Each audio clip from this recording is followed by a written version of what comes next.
Cam छो public. तो आज हम करने वाले हैं प्रोबेबिलिटी का एग्जाम्पल। तो देखते हैं प्रोबेबिलिटी में कौन सा एग्जाम्पल हमको दिया गया है। तो आज प्रोबेबिलिटी में हमको एग्जाम्पल दिया हुआ है कुछ ऐसा।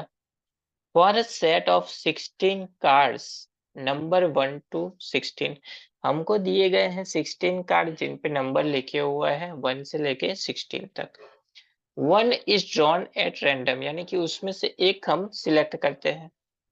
Find the probability that the number obtained is divisible by 3 और 7। यानी कि हम जो कार्ड सिलेक्ट करेंगे वो या तो 3 का डिविजिबल होगा या फिर 7 का डिविजिबल होगा, उसकी प्रोबेबिलिटी फाइंड करनी है। सेकंड हमको फाइंड करनी है नॉट डिविजिबल बाय 3 एंड 7, यानी कि इन दोनों में से किसी से भी वो डिविजिबल नहीं हो, उसकी भी प्रोबेबिलिटी फाइंड करनी है। तो देखते हैं कैसे करेंगे हम। सबसे पहले तो टोटल कार्ड हमको कितने दिए गए हैं 16, यानी कि कार्ड्स हमको दिए गए हैं 16, यानी कि ये क्या हो गया नंबर ऑफ सैंपल स्पेस हमारा। फर्स्ट क्वेश्चन क्या है हमारे पास।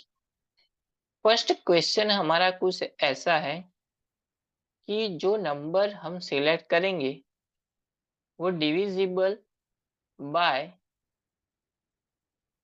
3 होना चाहिए या फिर 7 होना चाहिए। हम मान लेते हैं कि अगर वो 3 से डिविजिबल है तो उसको हम प्रोबेबिलिटी ले लेते हैं ए। अगर वो 7 से डिविजिबल है तो उसकी प्रोबेबिलिटी हम ले लेते हैं बी। यहाँ पे वर्ड बीच में है और। हमको पता है कि अगर क्वेश्चन में एंड आता है तो वो होता है इंटरसेक्शन, अगर और आता है वो तो होता है यूनियन। यहाँ पे है और, यानी कि ये होगा यूनियन, यानी probability of A union B हमको फाइंड करना है। तो उसके लिए प्रोबेबिलिटी ऑफ ए पता होनी चाहिए। तो प्रोबेबिलिटी ऑफ ए कैसे पता करेंगे हम। डिविजिबल बाय 7 है, डिविजिबल बाय 3 है। इसका मतलब क्या हुआ कि मल्टीपल ऑफ 3 अगर हम लिखे तो वो भी डिविजिबल बाय 3 ही होंगे ना। लेकिन किससे कम होनी चाहिए, 16 से कम, तो लिख देते हैं 3, 6, 9, 12, 15, 18। 18 नहीं आएगा क्योंकि 16 से कम लिखने हैं। यानी कि कितने नंबर मिले हमको, 1, 2, 3, 4 एंड 5, यानी कि 5 अपॉन 16, यानी प्रोबेबिलिटी ऑफ ए हो गई हमारी 5 अपॉन 16। उसी तरह से प्रोबेबिलिटी ऑफ बी फाइंड कर लेते हैं।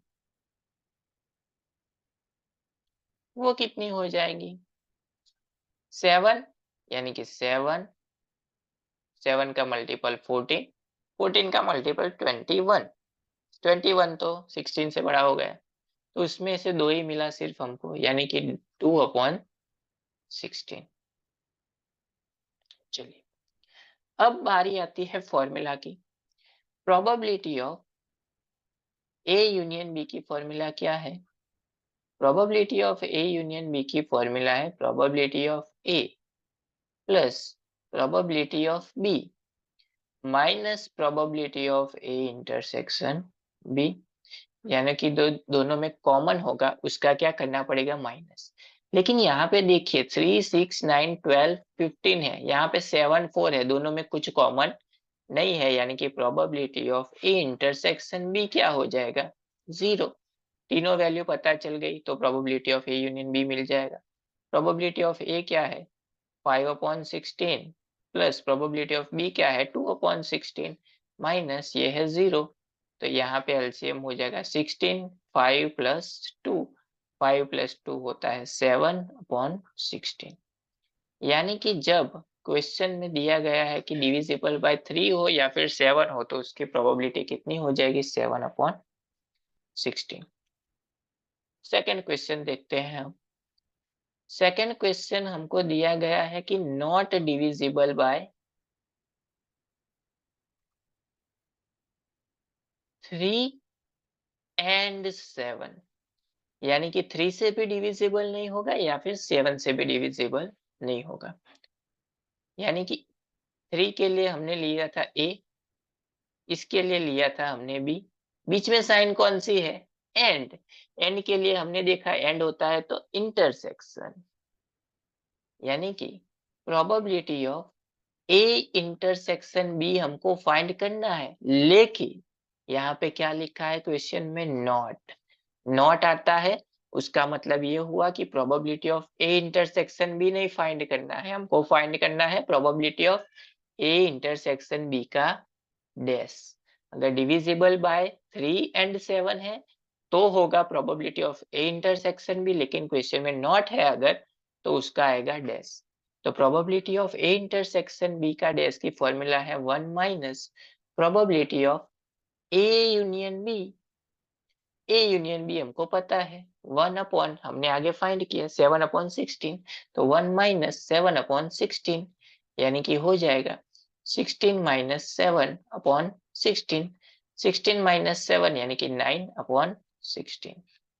तो जब नंबर डिविजिबल बाय 3 एंड 7 नहीं होगा, तब उसकी प्रोबेबिलिटी क्या मिल गई हमको? 9 अपॉन 16, जो हमको फाइंड करने के लिए बोली गई थी।